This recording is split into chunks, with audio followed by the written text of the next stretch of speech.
So I now managed to actually open the little box and I've seen a little glimpse of what's inside. So I see two little boards over here. This is how the game looks like. They've wrapped it in like cling film, so we're gonna go ahead and open that and see what's inside.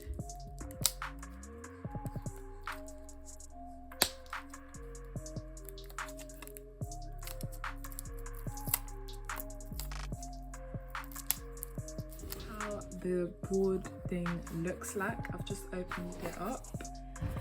This looks interesting. Let's open it up.